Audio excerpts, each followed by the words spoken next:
പറയാൻ ഇപ്പോൾ ഒരു രാഹുൽ മാങ്കൂട്ടത്തിലുണ്ട്. അങ്ങ് KPCCയുടെ അച്ചടക്കാര്യ സമിതി അംഗം കൂടിയാണ്. അപ്പോൾ മാങ്കൂട്ടത്തിൻ്റെ കാര്യത്തിൽ പാർട്ടിക്ക് ചെയ്യാനുള്ളതെല്ലാം ചെയ്തു, ആ ഒരു നിലപാടിൽ തന്നെയാണ് ഇപ്പോഴും തിരുവഞ്ചൂരുള്ളത്. ഞങ്ങളുടെ ഒരു പൊസിഷൻ വളരെ കൃത്യമാണ്. ഒന്ന്, ഒരു പാർട്ടി എന്നുള്ള നിലയിൽ ഒരു മോറൽ തെപ്റ്റിറ്റ്യൂഡ് വന്നപ്പോൾ അതിനോട് ഞങ്ങൾ റിയാക്ട് ചെയ്യാൻ സ്ട്രോങ് ആയിട്ട് റിയാക്ട് ചെയ്തു. ആ നടപടി മാതൃകാപരമാണ് എന്ന് എല്ലാവരും പറയുകയും ചെയ്തു. അതിനുശേഷം ഉണ്ടായിട്ടുള്ള കാര്യങ്ങൾ ഗവൺമെൻറ്റാണ് കേസെടുത്തത്. കേസെടുത്ത് കഴിയുമ്പോൾ ആ കേസിനെ കുറിച്ച് കോടതി പോവുകയാണ്. അത് ഞങ്ങളുടെ കൈക്ക് പുറത്താണ്. കാരണം കേസ് ഗവൺമെൻറ് എടുത്തു. അപ്പോൾ പിന്നെ എന്താ നടക്കുന്നത്? അതിൽ പാർട്ടി സഹായിക്കുന്നുണ്ടോ ഇല്ലയോ എന്നുള്ള പ്രശ്നം, പാർട്ടി സഹായിക്കുന്ന പ്രശ്നമേയില്ല. ഒരു കാരണവശാലും ഇതുപോലൊരു കാര്യത്തിനകത്ത് പാർട്ടിയുടെ സഹായം ഉണ്ടാവില്ല. അതേസമയം ഒരു വ്യക്തിക്കുള്ള സ്വാതന്ത്ര്യം അത് അവർക്ക് വിനിയോഗിക്കുക, അതൊന്നും പറ്റില്ലെന്ന് നമുക്ക് പറയാൻ പറ്റില്ല. വ്യക്തി സ്വാതന്ത്ര്യമുള്ള ഒരു കാലഘട്ടത്തിലാണ് നമ്മൾ ജീവിക്കുന്നത്. അങ്ങനെ ഒരു രാജ്യത്താണ് നമ്മൾ ജീവിക്കുന്നത്. നേരത്തെ ആരോപണങ്ങളും ഓഡിയോ സന്ദേശങ്ങളേ ഉള്ളൂ. ഇപ്പൊ അതിൽ കേസെടുത്തു, രാഹുലിനായി ഇങ്ങനെ വലവിരിച്ചിരിക്കുന്നു, എപ്പോ വേണമെങ്കിലും ഒരു അറസ്റ്റോ കസ്റ്റഡിയോ എടുക്കലൊക്കെ ഉണ്ടാകും. അങ്ങനെ നോക്കുമ്പോൾ നമ്മളൊരു കർശന നിലപാടോ നടപടിയോ വ്യക്തമാക്കേണ്ടതില്ലേ? നേരത്തെ ഞാൻ പറഞ്ഞല്ലോ, വളരെ കൃത്യമായി നേരത്തെ എടുത്തത് നേരത്തെയുള്ള കാര്യം. ഇപ്പം ഞങ്ങൾ പറയുന്നത് ഒരു കാരണവശാലും പാർട്ടിയുടെ ഒരു സഹായം ഈ കാര്യത്തിലുണ്ടാവില്ല. വളരെ കൃത്യമാണ്.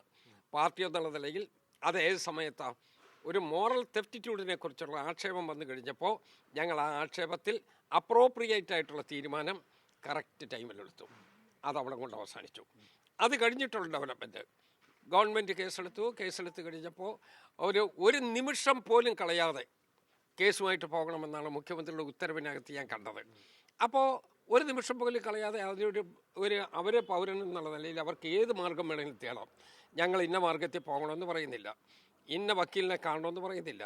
ഞങ്ങൾ അതിനനുകൂലമായി സാക്ഷികളെയും അതിനു വേണ്ടിയുള്ള ജാമ്യക്കാരെയും ഞങ്ങൾ ഏർപ്പാടാക്കില്ല. ഞങ്ങൾ ഒരു സഹായവും ചെയ്യില്ല. ഞങ്ങൾ ഞങ്ങളുടേതായ ഉറച്ച നിലത്ത് തന്നെ നിൽക്കുകയാണ്. അങ്ങ് ഈ വ്യക്തി സ്വാതന്ത്ര്യമൊക്കെ പറയുമ്പോഴും ഒരു ജനപ്രതിനിധി പുലർത്തേണ്ട മാന്യതയും ധാർമ്മികതയും അതൊന്നും പുലർത്തിയില്ല രാഹുൽ മാങ്കൂട്ടത്തിൽ. ചോദിച്ചു വാങ്ങിയതാണ് എന്ന് തോന്നുന്നു. സ്വാഭാവികമായിട്ടും അതിനെക്കുറിച്ചൊക്കെ പല അഭിപ്രായങ്ങളില്ലേ. ഞാൻ ആ അഭിപ്രായത്തിനകത്ത് ഇത്രയും ദീർഘകാല രാഷ്ട്രീയ പ്രവർത്തനത്തിനകത്ത് നമ്മളെക്കുറിച്ചൊന്നും ഒരു അംശം വരാൻ ഇടയാക്കിയിട്ടില്ല, ചെയ്യത്തുമില്ല. അങ്ങനെ വന്നാൽ അന്ന് തിരുവഞ്ചൂർ രാധാകൃഷ്ണൻ ആളാകുകയല്ല, വേറെ ആളാണ്. ഞാനത് ചെയ്യത്തില്ല. ഇവിടെ അതിജീവിതയെ വലിയ മോശം രീതിയിൽ ചിത്രീകരിക്കാനുള്ള ഒരു വലിയ രീതിയിലൊരു ശ്രമം അത് സൈബർ ഇടങ്ങളിലടക്കം രാഹുൽ അനുകൂലിക്കുന്നവരും അല്ലാത്തവരും ഒക്കെ നടത്തുന്നുണ്ട്. അതിനെങ്ങനെയാണ്? ഞങ്ങൾക്കതിൽ പങ്കില്ലാത്ത കാര്യമല്ലേ? ഞങ്ങൾക്കൊരു പങ്കില്ല. ഒരു പാർട്ടി എന്നുള്ള നിലയിലുള്ള എന്നോട് ചോദിക്കുന്നത്. ഒരു പാർട്ടി എന്നുള്ള നിലയിൽ ഞാൻ അവിതർക്കിതമായി പറയുന്നു, ഞങ്ങൾക്കൊരു പങ്കുമില്ല. ഞങ്ങളതിനകത്ത് സഹായിക്കുന്ന പ്രശ്നവും ഇല്ല. ബാക്കിയുള്ള അവനവൻ്റെ വഴി അവനവൻ്റെ. അല്ല, രാഹുൽ ഇപ്പോൾ ഈ തദ്ദേശ തെരഞ്ഞെടുപ്പ് പ്രചാരണത്തിന് ഇറങ്ങിയതാണ് വിനയായത്. പ്രചാരണത്തിന് ഇറങ്ങിയില്ലായിരുന്നുവെങ്കിൽ ഈ ലേറ്റർ സ്റ്റേജിൽ ഇത് ഉയർന്നു വരില്ലായിരുന്നു എന്നൊരു തോന്നലുണ്ടോ തിരുവഞ്ചൂർ? അതല്ല, എൻ്റെ തോന്നൽ വേറെയാണ്. അതൊന്നും ഞാൻ ഇപ്പോൾ പറയുന്നില്ല. എൻ്റെ തോന്നൽ വേറെയാണ്. അതെൻ്റെ ബാക്ക്ഗ്രൗണ്ട് വെച്ചും ആൻറ്റിസിഡൻസ് വെച്ചുമാണ് ഞാൻ രൂപപ്പെടുത്തിയ ഒരു തീരുമാനമാണ്.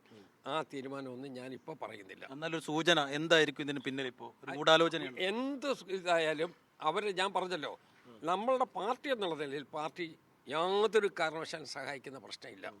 പിന്നെ ബാക്കിയുള്ളതൊക്കെ അവരുടേതായ രൂപം. ഞങ്ങൾക്കതിനകത്ത് അഭിപ്രായമില്ല. അതിനെക്കുറിച്ച് മൊത്തത്തിൽ എന്താ അഭിപ്രായം എന്ന് പറഞ്ഞത്, ഈ പുറത്ത് വന്ന കാര്യങ്ങളോട് ഏത് രൂപത്തിലാണ് റിയാക്ട് ചെയ്യുന്നത് എന്നുള്ളത് എൻ്റെ ഈ വാക്കുകളിൽ നിന്ന് തന്നെ നിങ്ങൾക്ക് വളരെ വ്യക്തമാണ്.